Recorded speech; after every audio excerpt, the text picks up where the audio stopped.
네, 아침 8시입니다. YTN 라디오 출발새 아침 3부 문을 열었습니다. 먼저 경제 박뉴스 만나보겠습니다. 네, 복잡하고 어려운 경제 이야기를 쉽고 재미있게 풀어드리는 시간입니다. 경제 박뉴스 참 좋은 경제연구소 이인철 소장 만나봅니다. 안녕하십니까? 예, 안녕하세요. 네, 먼저 국회에 제출된 4차 추경안 오는 22일 처리될 전망이라고요? 그렇습니다. 네.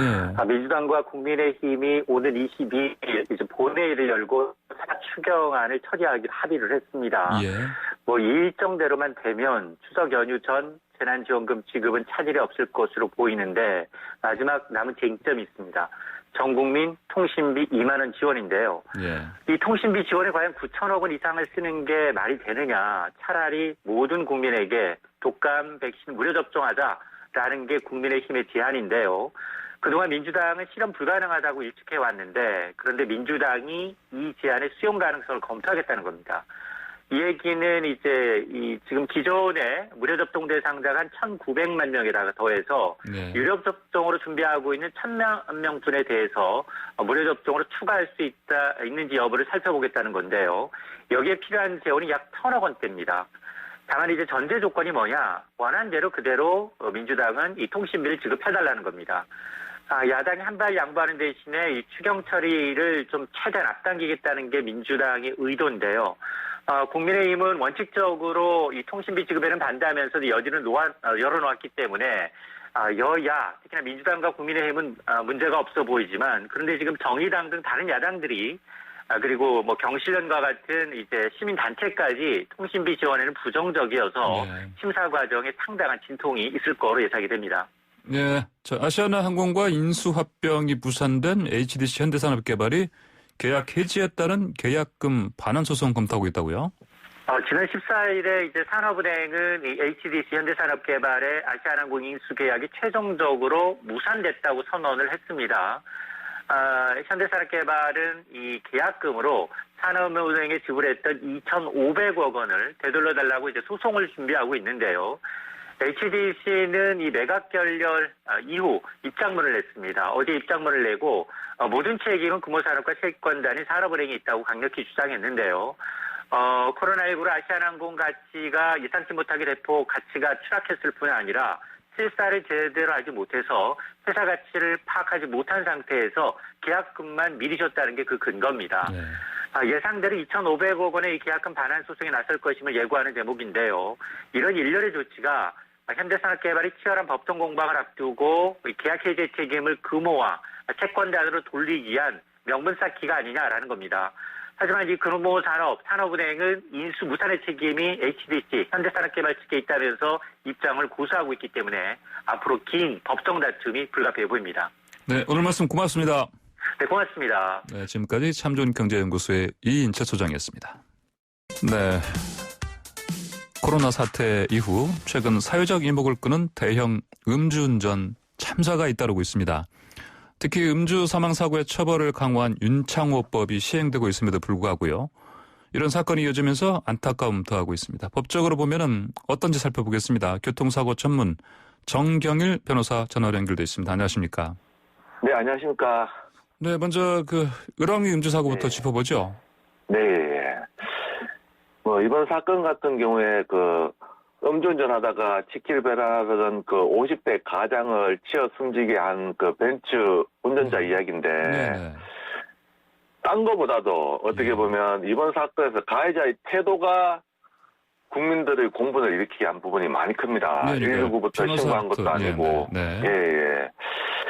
결국 이런 부분이 양형에만 문제되는 것이 아니라 새로운 범죄가 성립된다고 볼 수도 있거든요. 그게 무슨 말씀입니까? 예, 사고 현장에서 도주했다면 가해 차량 운전자가 특가법상 도주 뺑소니에 해당되기 때문에 처벌받겠지만 이번 사건은 도주한 것은 아니기 때문에 특가법상 뺑소니는 아닙니다. 하지만 사고에 필요한 조치, 경찰 신고, 2차 사고 방지 노력, 피해자 부조행위 등을 해야 하는데 아무런 행위를 하지 않았습니다. 도로교통법 사고 미주치죄 위반한 것으로 보이거든요. 음주운전 사망사고 부분과 사고 미주치죄 경합되어 가중처벌 받습니다. 경찰은 사고 미주치죄에 대해서도 면밀한 수사가 이루어져야 될 것입니다. 그러니까 이렇게 사고가 난 경우에는 부상자 구호 조치부터 먼저 하는 게 맞지 않겠습니까? 이게 안 됐으니. 네, 맞습니다. 네. 자, 구속영장 발부됐지 않습니까? 네, 맞습니다. 보통 예전부터 정부는 음주 사망 교통사고로 피해자가 사망한 경우 원칙적으로 현행범 체포하고 구속 수사하겠다고 밝힌 바 있습니다. 그에 따른 합당한 조치라고 보이고요. 오히려 지금까지는 이렇게 구속 수사를 안 해서 문제된 경우가 많았습니다. 네. 자, 그런데 또 조수석에 타고 있던 동승자도 지금 얘기가 나오고 있는데 음주운전 방조 혐의 아니겠습니까? 네, 맞습니다. 보통 음주운전 방조라는 것이 단순히 동승한 것은 해당되지 않지만 이 동승자가 차량을 제공했고 동승까지도 했기 때문에 이러한 것들이 사실이라면 음주운전 방조 성립은 문제될 것 없어 보입니다. 예. 분명히 방조 성립되는 거고요. 그러면 이런 경우는 양형 어떻게 됩니까? 네, 음주운전 방조에 대해서 지금 수사기관이나 재판부에서 이 형량 선고할 때 상당히 관대한데요. 보통 먼저 법정형을 보더라도 주범의 형량보다 2분의 1 감경되고요. 운전자 혈중 알코올 농도가 정확하게 나타나지 않았지만 0.1% 기준으로 본다면 6월에서 1년 이하의 징역형이나 250만 원에서 500만 원 이하의 벌금형인데 실제 선고될 때는 이보다 더 낮게 선고됩니다. 대부분 벌금형 선고되고 심하다 싶으면 집행유예 선고되고 있는데요. 이러한 법원 선례에 따른다면 이번 사건도 음주운전 방조에 대해 집행유예 선고될 가능성이 많습니다. 하지만 이런 부분 떠나가지고 동승자는 운전자가 위험 운전한다는 것도 충분히 예상할 수 있고 방조했다고 볼 수 있고요. 또 이와 같이 사망에 이른다는 것도 예견할 수 있기 때문에 위험 운전 치사에 대한 방조 이 부분에 대해서도 면밀한 검토가 필요해 보입니다. 예. 자, 그렇다면 이번 사건 당연히 윤창호법 적용되는 것이죠? 네, 음주운전 사망사고 모두가 윤창호법 적용 대상이 되는 건 아닌데 이번 사건은 적용 대상 됩니다. 그 혈중 알코올 농도가 0.1% 넘은 것으로 나와 만취 상태인데 이와 같이 음주로 정상적인 운전이 곤란한 상태에서 사람을 사망케 한 경우 윤창호법 즉 위험운전치사죄 적용됩니다. 법에서 정한형은 무기에서 무기징역형 또는 3년에서 30년 이하의 징역형이지만 법원이 선고할 때 참고하는 양형기준은 가중사유에 해당하더라도 4년에서 8년에 불과합니다. 대폭 축소시켜 놓았는데요. 결국 이와 같은 대법원 양형 기준도 그나마 7월부터나 시행되고 있고요. 그전에는 더더욱 약하게 처벌했습니다.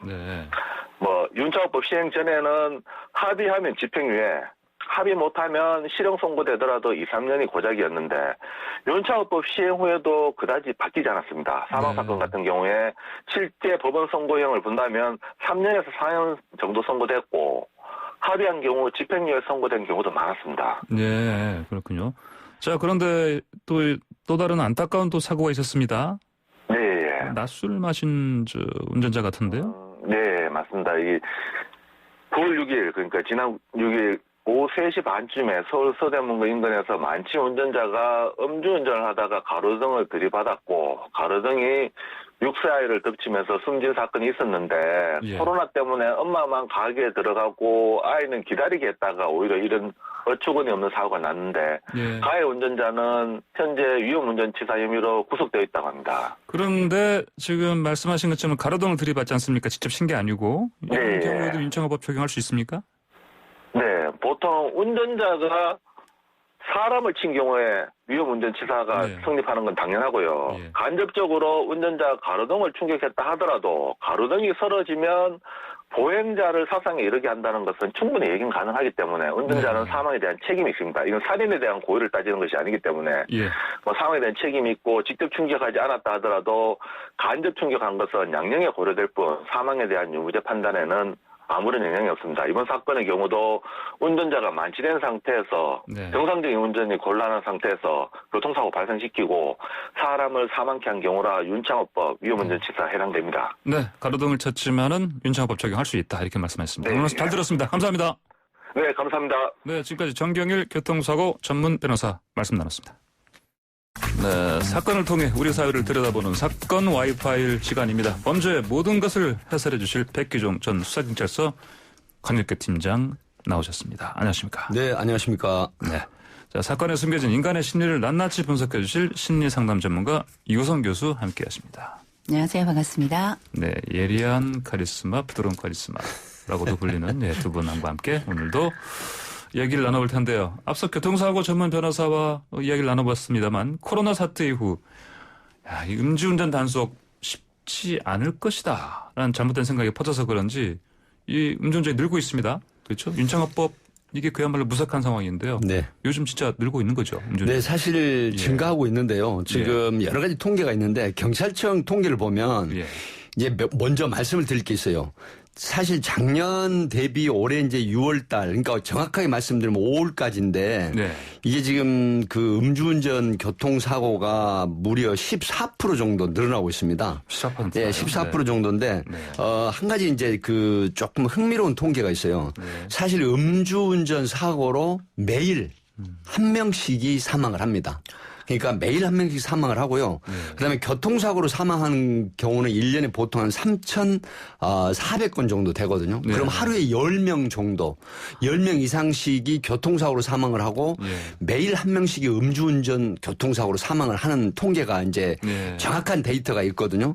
그래서 보면 작년 대비 보면 작년에 5,291건 5월 달까지. 근데 올해는 경찰청 통계를 보면 무려 6,030건 정도로 좀 늘었거든요. 아, 그렇습니다. 이게 이제 그 전반기 6개월이 채 안 되는 5개월 정도 그 통계인데 이런 상황에 보면 지금 우리가 코로나가 이제 2.5 사회적 거리두기라든가 이런 부분이 있는데 이런 생각이 제가 어제 다른 방송 매체에서도 말씀을 드려서 이제 굉장히 많은 댓글이 달렸었는데 사실은 코로나 그 2.5 사회적 거리두기에 사람들이 무슨 생각을 하냐면 교통경찰이 코로나 무서워서 단속을 안 한다는 게 이게 굉장히 많이 확산돼 있더라고요. 아, 그러니까 단속 인력이 부족해서가 아니라 그렇죠. 코로나 감염되기 무서워서 안 한다. 경찰도 사람인데 음주 단속하다가 코로나 감염될 여지가 있기 때문에 아마 음주 단속을 많이 안 하지 않느냐. 근데 이게 천만의 말씀입니다. 말도 안 되는 사실은 그렇죠. 예전에 단속하는 형태보다도 게릴라 단속이라든가 똑같이 하고 있는데 다만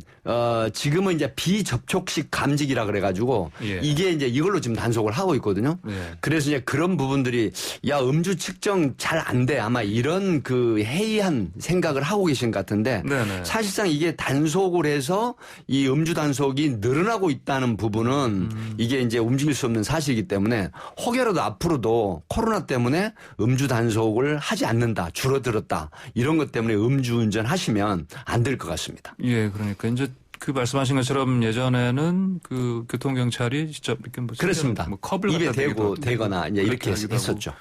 지금은 그렇게 절대 하지 않으니까. 지금은 이제 그 코로나 때문에 비접촉 감지기를 하거든요. 그러니까. 그래서 뭐 좀 떨어져서 측정기를 대도요. 그 삐 하고 울리기 때문에 지금 음주운전을 하게 되면 윤창호법 시행 이후에 최대 벌금형이 많게는 2천만 원까지 그리고 적게는 300에서 500 그러니까 평소에 비해서 4배 5배 정도 벌금만 해도 늘었다는 걸 아시고 0.03인 것 같은 경우는 소주 한 잔이면 0.03이 측정이 되거든요. 뭐 체질에 따라 다르겠지만 그래서 예전에 0.10 이상이지만 이제는 0.08 이상이면 면허 취소가 돼버린다. 이렇게 되면 1년간 소위 말하면 영업이라든가 업무라든가 또 자가용이라든가 모든 운전이 못하게 되기 때문에 정말 조심해야 된다는 거죠. 자, 그러면은 코로나19 때문에 이제 모두 힘든 상황인데 자, 방금 말씀하신 것처럼 뭐 교통경찰이 뭐 감염이 무서워서 안 한다 이런 얘기도 있고 하신 헛소문이다 말씀하셨고요. 그런데 그럼에도 불구하고 여전히 일단 뭐 이게 아까 말씀드린 혹시 단속 인력이 부족해져서 이게 더 단속도 줄어들지 않았나 이런 생각에 음주운전 하는 사람도 늘고 있는 것 같다 이런 얘기도 있습니다. 네, 사실 그렇죠. 이런 심리 이거 어떻게 뭐 우리가 음주운전이 위험하다라는 생각을 다 가지고 있잖아요. 그런데 사실 음주운전이라는 게 위험 요소 이전에 대단한 이기성입니다. 이기성. 자신의 짧은 편리를 위해서 다수의 많은 사람들을 불안과 잠재적 위기에 노출시키는 거잖아요. 우리가 예를 들어서 내 스스로가 나를 통제할 수 있다고 믿습니다만 사실상 자기 통제가 얼마나 될 수 있는지 확신할 수 있는 사람은 아무도 없어요.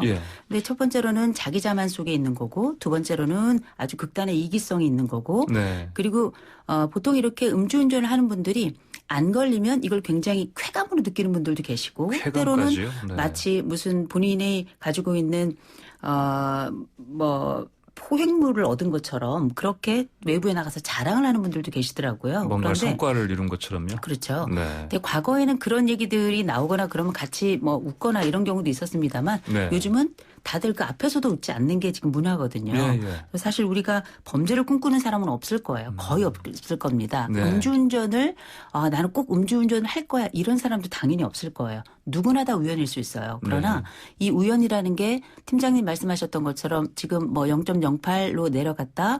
그러니 그리고 또 그 벌금이나 이런 것들도 굉장히 높아졌다 이렇게 이야기하는데 과연 사고가 발생했을 때 이 사고를 통해 가지고 우리는 지금 사고를 얘기하지만 그리고 이걸 사건으로 다루고 있습니다만 이거는 어느 가족의 비극의 이야기예요. 이런 것들을 반드시 기억한다면 자기의 편리를 통해서 다른 사람들을 불안과 위기에 노출시키는 게 얼마나 공동체의식이 부족한 것인가, 책임의식은 얼마나 적은 것인가, 심지어 자기 인생과 타인의 인생 모두에 대해서 무책임하다. 이렇게 봐야 되겠죠. 자기 인생, 타인의 인생 모두에 대해서 무책임한 음주운전. 자, 근데 이런 시국에 그 을왕리 음주 사건이 유명하죠. 뭐 벤츠 승용차를 운전하는 여성 일으킨 사건인데 이거 간단히 설명 좀 해주시죠. 그 설명 잠깐 드리기 전에 앞에 제가 말씀드린 것 중에 하루에 이제 그 음주운전 사고로 한 명씩 사망을 하고요. 부상자만 해도 3만여 명이라는 걸 좀 보완해 말씀드리고요. 한 명 사망? 3만여 명 매년. 매년. 이 을왕리 사건은 이게 보면 참 정말 어떻게 말씀을 드려야 될지 모르겠지만은 이게 이제 그 지난 9일날 01시경이죠. 사실 정확하게 말씀드리면 01시가 채 안 된 시점이지만 거의 01시경입니다. 이 33세 된 여성과 그다음에 이제 47세 된 남성인데 이 남성이 8일 날 사실 인천 을왕리 해수욕장 인근 술집에서 이제 술을 그 즉석 만남인 것 같아요. 보니까 그 초면으로 지금 보도가 되고 있잖아요. 근데 원래 알던 사이는 아니라고 합니다.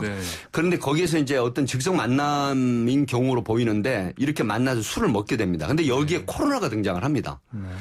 코로나 2.5 사회적 거리두기에 밤 9시 이후에 술집에서 식당에서 영업을 못 하죠. 네, 그렇죠. 그러니까 9시 전에 이제 여기서 나와가지고 어디로 이동을 하냐면 을왕리 해수욕장 인근에 있는 모텔로 숙박업소로 이제 옮겨서 술을 먹게 됩니다. 근데 그렇게 술을 먹다가 이 33세 된 여성과 그 일행 그 나머지 4명, 3명이죠.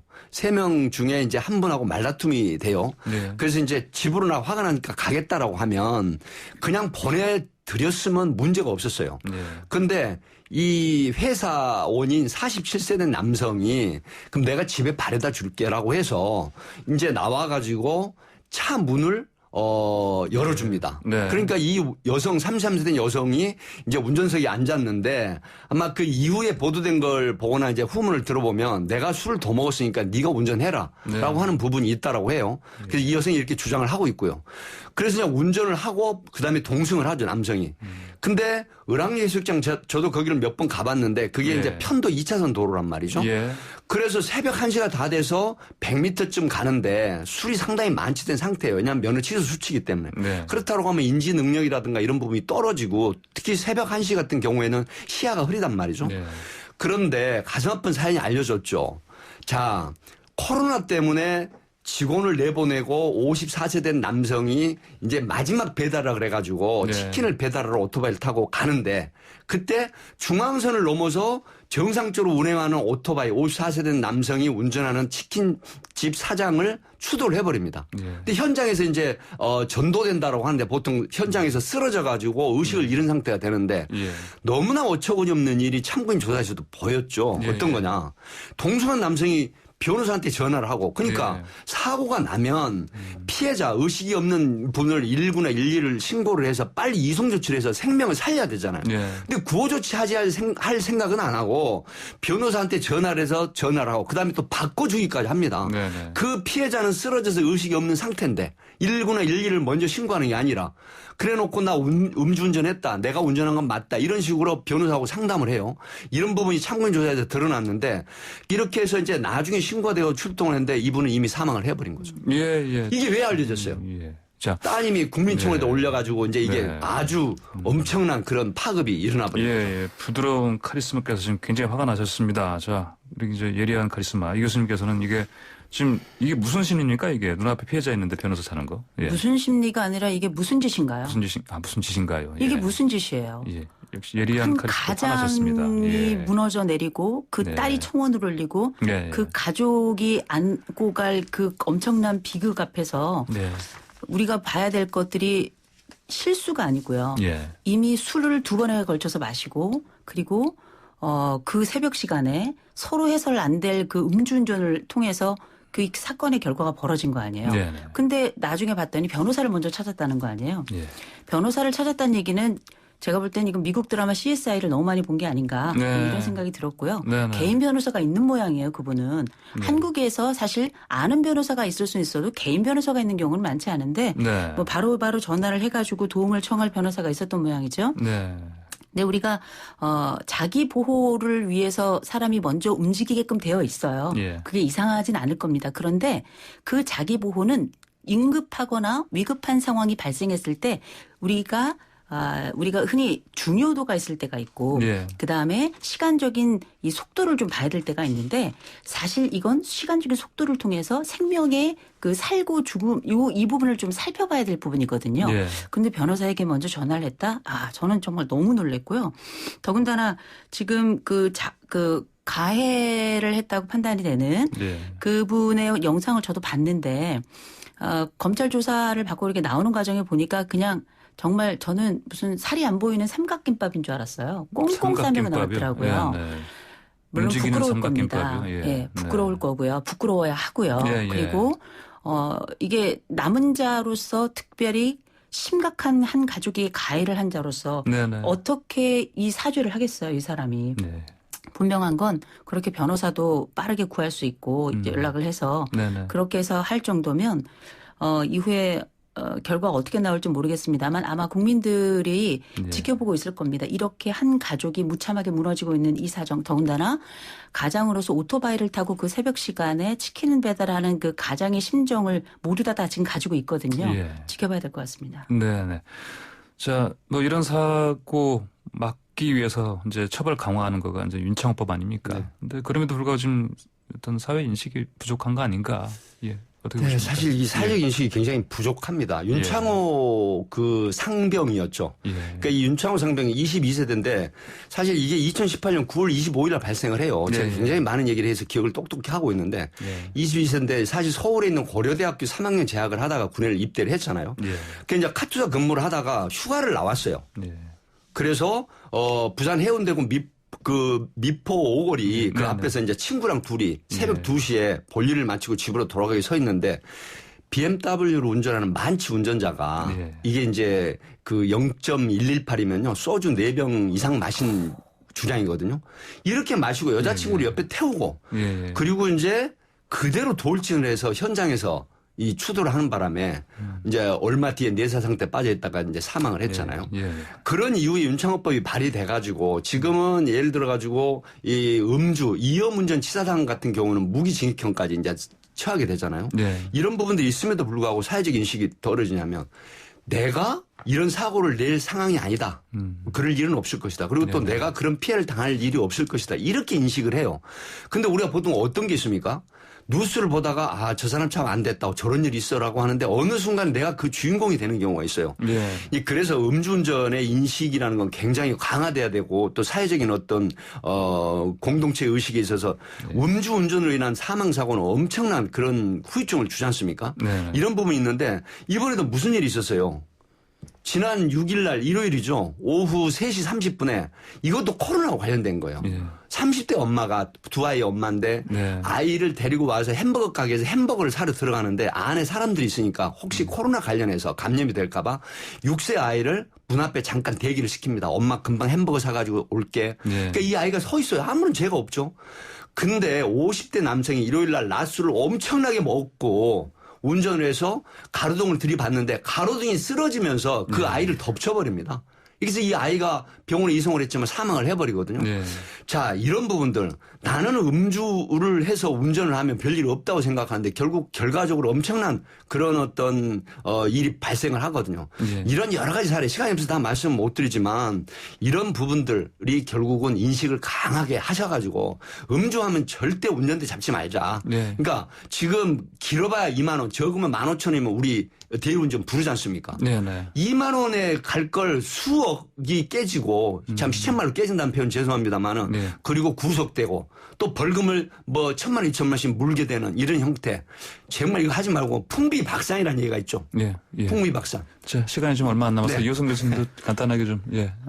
이게 지금 꼭 우리가 기억해야 될 게 그 피해자가 가족으로 한정되는 게 아닙니다. 우리가 생태적으로 다 묶여 있기 때문에 1차적으로는 지금 우리가 아동이나 직접적인 피해를 입은 그 피해자가 있고요. 2차적으로는 그 가족하고 형제들이 있죠. 그리고 그 할머니, 할아버지를 다 포함한 세대들도 당연히 포함이 되고요. 하나 더 나아가서는 그 이전에 유사한 사고를 당했던 사람들의 기억을 다시 한번 떠올리게 되고 더 나아가서는 그 또래 아이들을 가지고 있는 부모들의 심경의 그 불안이라는 건 이루 말로 할 수 없을 겁니다. 더 나아가서 우리가 사실 모든 가능성에 다 노출되어 있습니다만 이 트라우마라고 하는 게 한 사건이 한 개인에게 끝나는 게 절대 아니기 때문에 그리고 그 요인이 이런 만추와 같은 말할 수 없는 어이없는 상황에서 벌어진다면 이때 트라우마를 다시금 재정리해서 일상으로 돌아오게 하는 데는 상당한 시간과 비용이 들어갑니다. 개인의 어떤 돈으로 생명을 살 수 없잖아요. 해서도 안 되고 상상해서도 안 되고 전 처벌도 매우 강해야 된다고 생각합니다. 네, 자, 두 말씀은 여기까지 듣겠습니다. 감사합니다. 고맙습니다. 네, 지금까지 백혜종 전 팀장, 이호선 심리상담 전문가였습니다. 고맙습니다. 네, 지난 광복절 연휴 이후 신규 확진자가 급증하면서 사회적 거리두기 2.5 단계로 이제 우리 사회가 정말 힘든 2주를 견뎠죠. 또 이런 가운데 일부 보수단체들이 광복절에 이어서 또 개천절인 다음 달 3일에도 서울 도심에서 대규모 집회 열겠다고 밝혔습니다. 사회 각계각층에서 우려의 목소리가 나오고 있는데 전세버스 기사들께서 개천절 집회로 향하는 버스 운행 거부하겠다 이렇게 선언했습니다. 자, 이게 기사님들 입장에서는 먹고 사는 문제 아니겠습니까? 그런데 그럼에도 불구하고 운행 거부 선언한 이유 무엇인지 직접 들어보겠습니다. 민주노총 전세버스연대 지부의 허희재 지부장 긴급하게 연결했습니다. 지부장님 안녕하십니까? 네, 반갑습니다. 안녕하세요. 민주노총 서거시 일본 노동조합 전세버스 연대 지부장 허희재입니다. 네, 허희재 지부장님 지금도 전세버스 운행하고 계시죠? 네네. 몇 년 정도 하셨습니까? 15년 했습니다. 15년요. 요즘 경기는 좀 어떻습니까? 요즘 2월 이제 코로나 발병 이후에요. 네. 국내 해외 여행 단체 관광이 모두 취소되었고요. 예. 현재도 이제 지속되고 있는 코로나 확진자로 단체 모임 자체를 기피하는 어떤 그런 국민들의 정서가 만들어졌잖아요. 네네. 그런데 관광업계는 직격탄을 맞았고요. 네. 심지어는 이제 이를 견디지 못한 이제 지입차주들이 극단적인 선택을 하기도 합니다. 실제로 이제 그런 일도 불과 얼마 전에 좀 있었고. 예. 그래서 이제 전세버스와 전세버스 노동자들의 생계는 지금 벼랑 끝에 많이 몰려 있는 상황입니다. 아니 그렇게 지금 생계가 벼랑 끝에 몰리실 정도로 굉장히 힘드신 상황인데. 네. 근데 이번 개천절 집회 장소로 가는 버스 운행 하지 않겠다 선언하셨습니다. 네. 예, 그 이유 좀 설명해 주시죠. 네. 현재 전 국민이 코로나19로 인해서 국민들 모두 지금 고통을 많이 받고 있잖아요. 예. 그런데 지난 8.15 광복절 집회 이후에 코로나 확진자가 진짜 말도 못할 정도로 급속도로 확산이 많이 되었고요. 예. 이런 상황에서 또 개천절 집회 같은 대규모 집회를 하면 안 되지 않습니까? 예. 우리 민주노총 전세버스 연대 지부와 전국 전세버스 업체들이 매우 힘든 상황임에도 불구하고 국민의 한 사람으로서 더 이상의 코로나 확진자를 막자는 취지에서 운행 거부를 선언하게 되었습니다. 예, 이제 허 지부장님 말고도요. 주변에 또 각 지역 또 지부에서 동참 선언하는 걸로 제가 알고 있는데요. 어떻습니까? 네네. 현재 민주노총 전세버스 연대 지부 외에도요. 조합원들은 물론이고 이제 각 지역의 전세버스 업체들도 개천절 집회 운송 자체를 많이 꺼려하고 있고요. 이번만은 지금 운행 거부를 해서 저희도 이제 동참을 하겠다 이런 선언 운동에 참여를 많이 하고 있죠. 예. 주변의 기사님들은 어떻게 말씀하세요? 지금 거의 전국적으로 운행을 다 막을 수는 없겠지만요. 그래도 한 70-80% 이상은 지금 동참하는 추세에 있습니다. 예, 그렇군요. 자, 지난 광복절 때에도 이런 움직임이 있었다고요? 네네. 지난 8.15 광복절 집회에는요. 심지어는 이제 결혼식을 위장한 버스가 동원이 돼서. 결혼식 위장이요? 네. 그렇죠. 네네. 배차 당일 아침까지죠. 아침까지 이제 목적지도 확인이 안 됐었고, 당일날 아침에 가서 목적지가 확인이 됐음에도, 이제 뭐 일부 보수단체들이나 이런 사람들의 어떤 지역 특성들 있잖아요. 이런 것 때문에 운행을 거부할 수 없었다는 어떤 그런 애로사항들을 많이 토로했습니다. 목적지를 뭐 출발할 때까지도 얘기 안 했다면 그냥 계획적으로 이렇게 어떤 광화문으로 가는 그런 일정을 꾸민 거네요, 보니까. 그렇죠. 뭐 그렇게 볼 수 있는 거죠. 네. 예. 그렇죠. 결국은 이제 마지못해서 이제 결국은 광복절 가는 분들, 뭐 승객들이 그런 분들이라는 걸 알게 됐음에도 불구하고 어쩔 수 없이 갈 수밖에 없었다. 그런 상황이었겠네요, 보니까 그러면 그때는. 그렇죠. 네네 맞습니다. 네. 근데 이번에도 그렇게 비슷하게 시도하지 않겠습니까? 이번 같은 경우에는 지금 전국 전세버스가 지금 운송 거부를 하고 있는 상황이잖아요. 근데 이제 좀 더 지금 주도 면밀하게. 그러니까 지능화된 그런 방식을 하지 않겠습니까? 그런 방식으로 지금 할 것 같고요. 심지어는 운송하는 버스들이 이제 뭐 향하는 건 광화문이라고 하더라도 주로 이제 그 근처 전철역이나 이런데 이제 한두 정거장 뒤쪽에 이제 하차를 해서 그리고 전철을 타고 아마 이동을 하지 않겠나. 뭐 그런 사례도 많이 있었고요. 이번에도 지금 그렇게 진행이 될 것 같습니다. 그럼 이제 우리 버스 기사님들께서도 좀 치밀하게 좀 대비를 하셔야겠습니다. 저희가 뭐 아무리 치밀하게 대비를 해도요. 이거를 어떻게 보면 실사용자가 뭐 자기네들이 어디 간다 뭐 이거를 사전에 얘기를 해주지 않는 한 저희야 뭐 힘이 없죠. 그냥 가자는 대로 가고 뭐 이거를 뭐 싫다고 안 가겠다 이렇게 얘기를 해버리면 뭐 또 지역 특성상 지금 뭐 현재도 많이들 뭐 전세버스 운송 거부 때문에 지금 말들이 좀 많은 것 같아요. 그래서 뭐 보수단체에서 뭐 왜 안 가냐 뭐 이런 식으로 많이 좀 압박 아닌 압박을 하는 것 같습니다. 네. 그렇군요. 자, 내일 오전에 기자회견 예정하고 계시죠? 어떤 내용입니까? 네네. 네. 중요하게는 일단 세 가지고요. 첫째는 우리가 경제적으로 심각한 타격을 입고 있음에도 지금 이번에 이제 일부 단체가 추진하는 개천절 집회 운행을 거부하고 있다는 것을 말씀을 드리고요. 둘째는 코로나19는 이제 벼랑 끝에 몰려 있잖아요. 저희가 많이 힘들고 전세버스 기사들의 어떤 생존권 보장을 요구하는 거고요. 셋째는 이제 불법 지입제. 차량 연한 제한 등 전세버스 업계의 전반적인 제도 개선 문제를 제기하고요. 국토부와 면담을 촉구하려고 합니다. 내일 오전 정확히 몇 시에 어디서 하십니까? 내일 오전 11시에 청와대 분수광장에서 진행을 합니다. 내일 오전 11시 청와대 앞에서요. 네, 알겠습니다. 말씀 잘 들었습니다. 감사합니다. 네, 감사합니다. 네, 지금까지 민주노총 전세버스연대지부의 허이제 지부장과 함께했습니다. 네, YTN 라디오 출발새 아침 3부 순서에서 마치고요. 잠시 후 4부로 돌아오겠습니다. 우리의 가슴을 뜨겁게 만드는 스포츠 뉴스 최동호 스포츠문화연구소장과 함께 짚어봅니다. 안녕하십니까? 예, 안녕하세요. 네, 오늘 뭐 류현진 선수 소식은 아니고 이전에 짚어봤던 문제 같은데 저기죠. 그 대한올림픽위원회 KOC를 대한체육회에서 분리하려 했는데 그 소식 전해주셨는데 지금 대한체육회 강하게 반대하고 있다고 하네요? 예, 그렇습니다. 그러면서 국제올림픽위원회 IOC가 KOC 분리의 우려를 표명하는 서한을 보내왔습니다. 그럼 IOC가 지금 끼어드는 그런 상황이네요? 예, 그렇죠. 대한체육회가 어제 그 IOC로부터 받은 서한을 공개했거든요. 이게 어떤 서한이냐? 발신인은 이 제임스 맥클리오드 IOC 올림픽 솔리더리티 앤 NOC 국장입니다. 이 솔리더리티 NOC 국장이 간단하게 말씀드리면 그냥 NOC 관리하는 책임을 지고 있는 실무총 책임자예요. 국장이니까. 솔리더리티 연대니까. 예, 맞습니다. 역시. 수신이는 뭐처럼 맞췄습니다. 수신이는 이기흥 대한체육회장으로 되어 있는데 가장 중요한 거는 이 내용이 뭐냐? 대한체육회와 KOC를 분리하려고 하고 있는 대한민국 정부의 움직임을 면밀하게 우리가 관찰하고 있다. 주시하고 있다.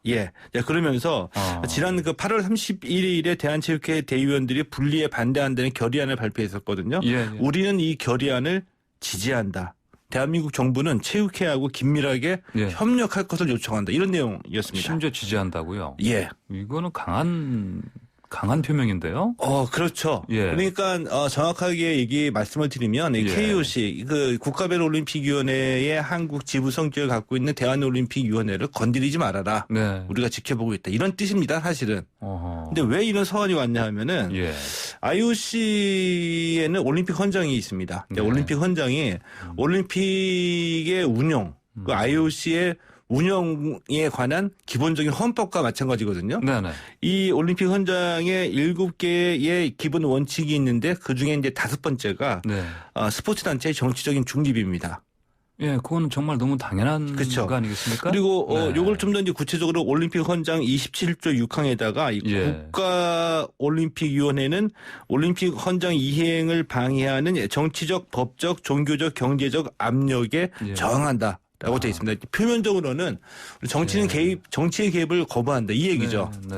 자, 그래서, IOC가 이제 실제로 이 해당 국가의 정부가 국가올림픽위원회에 간섭을 할 경우에 제재를 준 적도 있어요.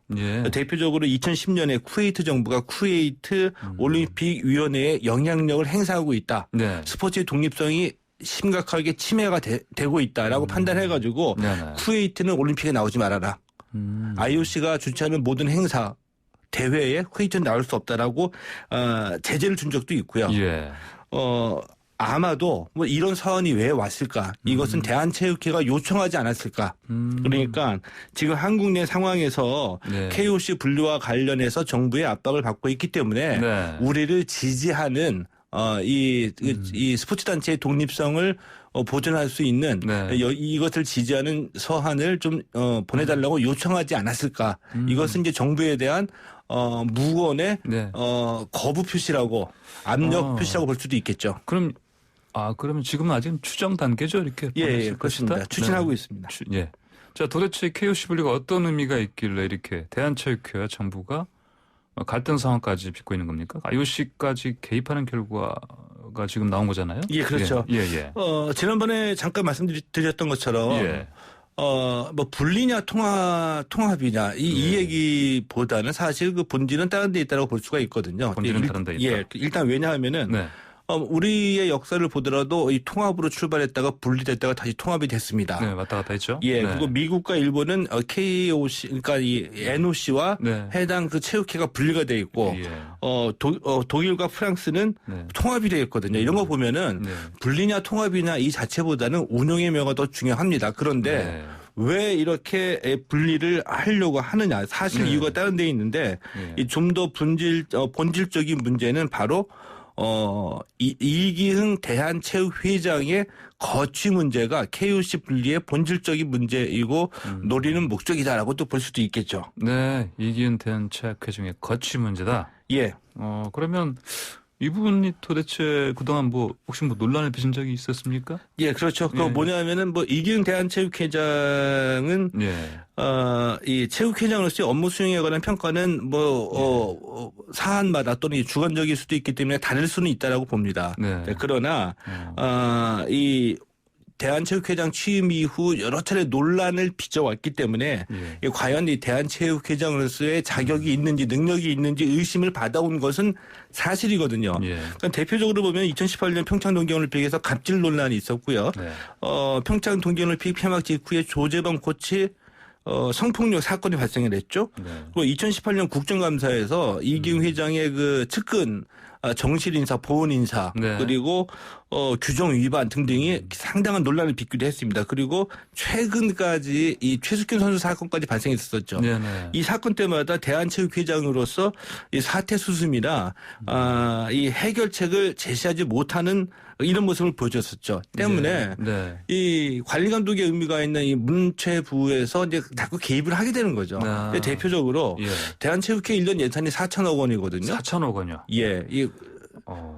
정부 기금하고 국민 세금이 포함돼가지고 4천억 원이 지원이 되는데 이 정부에서 4천억 원을 지원하는 대한체육회인데 이거 스포츠 단체의 독립성을 인정해가지고 전혀 감시하거나 통제하거나 이거 하면 안 되는 건가요? 해야 될 걸 말아야 될까요? 하는 게 맞지 않겠습니까? 하는 게 맞죠. 하는데 어느 정도 해야 되느냐 정도의 문제는 있겠죠. 수위 조절이요. 그러니까 전면적인 통제는 아니더라도 국민 세금이 지원이 되는 한 해 4천억 원이 지원이 되는 단체에 대해서는 당연히 정부가 예산 집행의 투명성이라든지 단체 운영의 그 부당성은 없는지 살펴봐야 된다는 얘기거든요.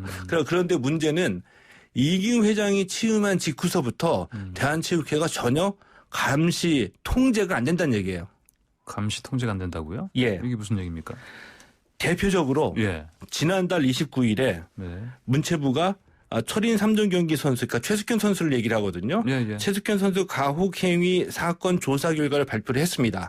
자, 그래서 문체부는 책임을 지고 문체부의 그 체육국장을 보직 해임시켰어요. 자, 그러면서 이기흥 대한체육회장에 대해서는 엄중 경고를 주고 체육회 사무총장에 대해서는 해임을 요구했거든요. 근데 대한체육회는 우리는 사무총장 해임할 수 없다. 그러니까 아무도 책임진 사람이 없었습니다. 사무총장 해임할 수 없다는 얘기는 간섭하지 마라. 이게 이제 속도실 수도 있겠고요. 문체부에서도 해임이 아니라 해임을 요구했다는 얘기거든요. 왜 이렇게 되느냐? 이게 이제 그 대한체육회가 법정 법인이고요. 스포츠단체의 독립성 보장 때문에 직접적인 징계를 줄 수 없다는 얘기죠. 그리고 이기흥 회장으로서는 왜 이렇게 정부가 각을 세우고 있느냐? 대한체육회장이 2016년서부터 선거를 뽑게 이 선출 방법이 변경이 됐거든요. 그러니까 선출 중인 겁니다. 그러니까 이기흥 회장의 입장에서는 나는 정부 눈치 볼 필요가 없이 선거에서 이기기만 하면 나의 직은 유지가 될 수 있다. 다음 선거에서 승리하는 게 가장 중요하게 느껴지기 때문에 정부에서 적절한 예를 들면 그 인권 사건, 폭력 사건 터져가지고 조사해서 징계를 요구하더라도 내 사람이니까 간섭하지 말아라. 이런 식의 태도를 보여올 수도 있다는 거죠. 막말로 정부에서 예산 끊어버리면 되지 않겠습니까? 예산을 끌어버리게 되면 예를 들면은 이게 그럴 때마다 얘기가 나오는 게 바로 이번과 같은 대책인데 해임하라 말아라. KOC 분리해라 말아라. 예산 대폭 삭감이다. 안 주겠다. 이것이 스포츠 단체에 대한 정치적 개입이 될 수도 있기 때문에 대한체육회가 이번과 같이 IOC에다가 대한민국 정부가 대한체육회 간섭하고 있다, 개입하고 있다. 이런 요청에서 지지하는 서한을 발송하고 있는 겁니다. 근데 IOC가 개입하면 이게 국제적인 문제가 되고 또 우리가 2032년에 남북 공동올림픽 유치를 추진하고 있거든요. 정부가 골치가 아픈 거죠. 그럼 이제 이기흥 회장 거취가 KOC 분리의 핵심이라고 지금 보시는 것 같은데. 그러면 이게 어떤 연관성이 있기 때문에 그런 거예요? 그러니까 이 정부로서는 참 고민인데 이기흥 회장이 지난해 대통령의 추천을 받아서 KOC 위원장 자격으로 IOC 위원으로 선출이 됐거든요. 그러니까 2016년에 회장이 된 이후에 숱한 논란이 있음에도 불구하고 이번 정부에서 재신임을 했다는 뜻입니다. 재신임 했는데 드러내놓고 끌어내기도 힘들고 또 끌어내려고 하더라도 선출직이기 때문에 해임시킬 방법도 없습니다. 그래서 해임은 불가능하겠죠. 당연히 이거 안 되죠. 이거 안 되죠. 그래서 이제 일부 정치인의 머릿속에서 그려진 안이 KOC를 이전부터 분리 얘기가 나왔었거든요. 이참에 KOC를 확실하게 분리하자. 그리고 IOC 위원이니까 이기흥 회장은 KOC 위원장을 맡아라. 대한체육회장은 내년 1월에 선거가 예정이 돼 있으니 새로 회장을 뽑자. 그리고 KOC의 업무와 권한을 대폭 축소시켜서 대한체육회에 이양을 하자. 이 안을 지금 내놓고서 이제 분리를 하려고 하는 겁니다. 이러다 보니 대한체육회나 이기흥 회장 입장에서도 허울 뿐인 KOC 위원장을 내가 맡을 수는 없다라는 계산을 하고서 그래서 정치권이 주도하는 KOC 분리라고 지적을 하면서 반발을 하고 있는 거죠.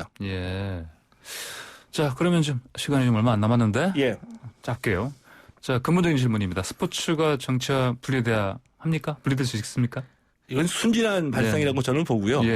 이 세상의 모든 게 다 정치와 관련돼 있죠. 스포츠 단체 예산 편성 그리고 뭐 권한 강화 전부 다 입법 활동이 있거든요. 근데 문제는 뭐냐면 대한체육회 주장도 순수성을 의심받고 있어요. 왜냐하면 필요할 땐 정치권에 먼저 다가가서 도움을 요청하죠. 간섭하려고 하면 스포츠와 정치 독립해야 된다. 이런 얘기 주장하고 있거든요. 대표적으로 이기흥 IOC 위원장이 2019년에 IOC 위원회에 선출되고 난 뒤에 인천공항에 도착했습니다. 그때 기자들한테 한 첫 마디가 뭐냐면은 도와주신 대통령께 감사한다. 고맙다. 이렇게 얘기를 했거든요. 이게 뭡니까? 네. 대통령의 도움을 받았다는 얘기잖아요. 예. 이럴 땐 또 도움을 이건 정치로부터 네. 지원을 받는 거죠. 네. 이럴 땐 이렇게 얘기를 해놓고 네. 정작 자신들의 권한이 침해받을 때는 스포츠와 정치는 독립해야 된다. 별개다. 이렇게 얘기를 하죠. 네. 이중적이기 때문에. 네. 앞뒤가 안 맞는 그런 상황이에요. 예. 자, 오늘 얘기 잘 들었습니다. 감사합니다. 예, 고맙습니다. 네, 지금까지 최동호 스포츠분야 연구소장이었습니다. 네, YTN에도 출발새 아침 오늘 저희가 준비한 소식은 여기까지입니다. 오늘은요 전국 곳곳에 가을비 소식이 지금 들리고 있습니다. 늦은 출근길 준비하시는 분들 우산 갖고 나오셔야겠죠. 흐리고 비가 내리고 낮에도 선선하다고 합니다. 오늘 서울의 한낮 기온 25도고요. 최저 기온 20도 아래로 제가 알고 있습니다. 또 예년보다 낮다고 하니까 감기 걸리지 않도록 혹시나 각별히 주의하셔야겠습니다. 저는 내일 아침 7시 정각에 변함없이 찾아뵙겠습니다. 지금까지 황보선이었습니다. 감사합니다.